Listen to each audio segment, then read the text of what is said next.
Hi, in this video, we're going to be creating software using jQuery that records whatever is happening on the screen. So I'm on this web page right here that's been created and is included with the examples. I could click this record button and then move my mouse around the screen and then click play and it'll play back for me the movements. You could use something like this to monitor what's going on an application, on a website, or for usability testing purposes to see whether users like a certain feature on your site or not. Start out with a blank document, just like before, and add some div tags to the top here. The first one is going to be for that cursor, which will be used when we play back to show the mouse events and where the mouse is specifically at a given point in time. Notice that that has a class of cursor and a class of hidden. If you're interested in learning more about that, the CSS files included with these examples show how that stuff works. Next, we're going to add a div tag with a couple buttons in it, one for record and one for playback. And finally, just to make this look a little bit more like a web page, an image with a screen capture of some of the jQuery documentation is also included here, and that'll just give us some reference for where the mouse is on the page relative to other objects. Here's what that looks like so far. We'll start out with the document ready placeholder.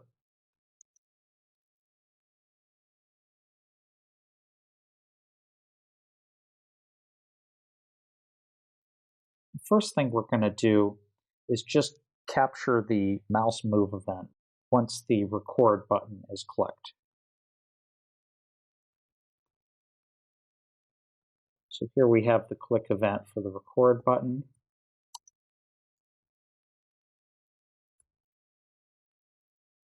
Once that click has occurred, we'll select the document, mouse move event, and that takes a function with an argument of E, but you can use any name for the argument that you want. We're just calling it E here. Since I have the Chrome Developer Tools, I am simply going to log the coordinates of the mouse to the console using the console.log function. And recall from the previous example that the X position is just E page X.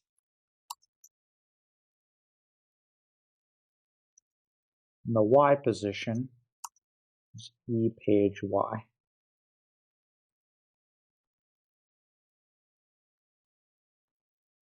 There.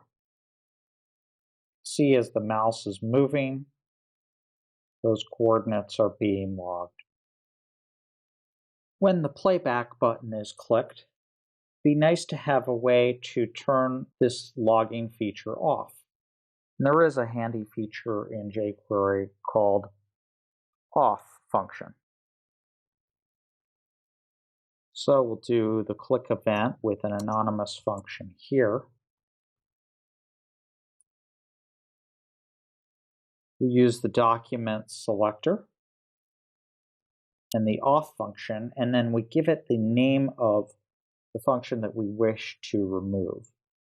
So we're going to remove the mouse move event that was wired up here, line 29. Now we're going to need to replace this logging mechanism here, this console.log on line 30, with a data structure that will actually store this information so that we can play it back later. So we're going to introduce another advanced JavaScript/jQuery concept called an object literal. An object literal is a way of organizing data and functionality into a single unit. And it comes in handy as you start developing more complex applications because it allows you to group similar functionality together and it'll make it easier to keep track as a developer of what is going on. Create an object literal up here called recording, which we're going to use to store information about the recording that we're making. And also, we're going to have functions that will help us with playing back the recording. It'll actually be really simple. We'll have a property on here called data, which will just be an array that actually stores the mouse moves. We'll have a function called record move, which simply takes the page X and page Y coordinates and places them inside of this data array.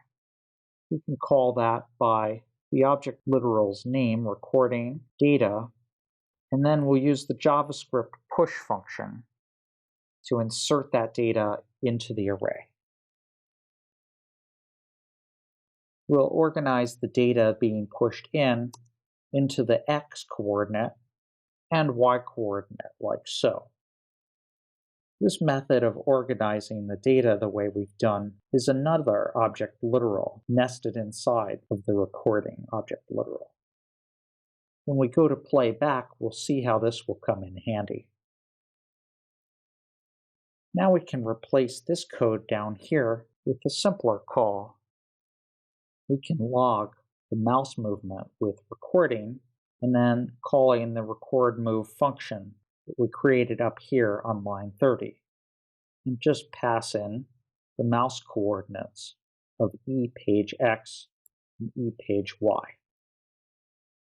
There, we've logged the movements. We use the Chrome developer tools to show what's going on here.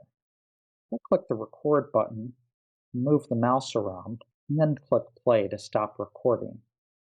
I can go down here to the Chrome developer tools and do an inspect on recording, and inside of the recording object literal, the data array. And sure enough, it's logged 125 mouse movements already. Let's finish up these recording features. We're definitely recording the movements, but we need a way to play them back easily. I'm going to add a property here called current move, which will be a simple integer value to keep track of which move we're playing back from this data array up here on line 29. We'll add a function to actually do the playback right here. The first thing we want to do as part of this function is check this current move property here to see where we are in the playback. Since that property is initialized to 0, we'll be starting in the first frame of this data array.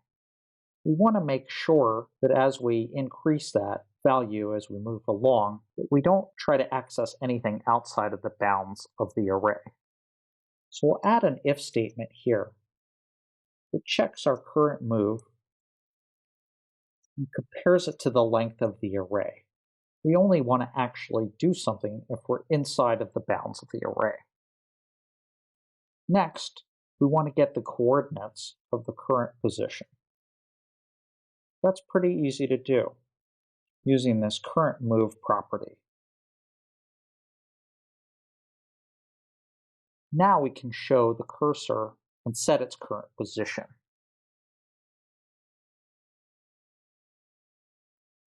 We use this class selector and jQuery CSS function to do that.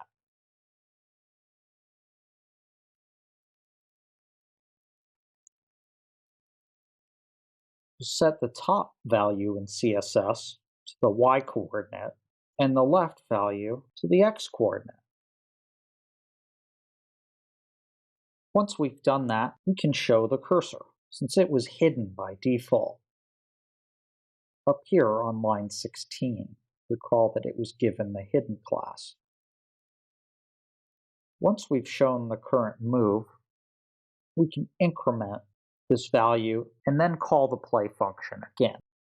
We want to introduce a slight delay so that the playback has a movie-like quality and doesn't happen too quickly for the user to see what's going on. We use the set timeout function and pass in the play function, introducing a delay of 10 milliseconds before this play function is called again. Since we incremented the current move here on line 41, the next time the play function is called, after the delay of 10 milliseconds, it's going to end up playing the next frame in this data array here in line 29. It'll keep playing the frames in this manner until the condition here in this if statement is no longer true. Then it will stop playing. When the play button is clicked, we want to make sure that we trigger the play function, like so. Since the cursor is shown for playback, we should make sure that it's hidden in the event that the record button happens to be pressed a second time after a first round of playback. Let's take a look. If I click the record button now, move the mouse around some of these boxes, I should be able to play that back by clicking play. There. Recorded my mouse movements. I could click record again because the way this has been set up, and it'll record that mouse movement as well without having to reload the page.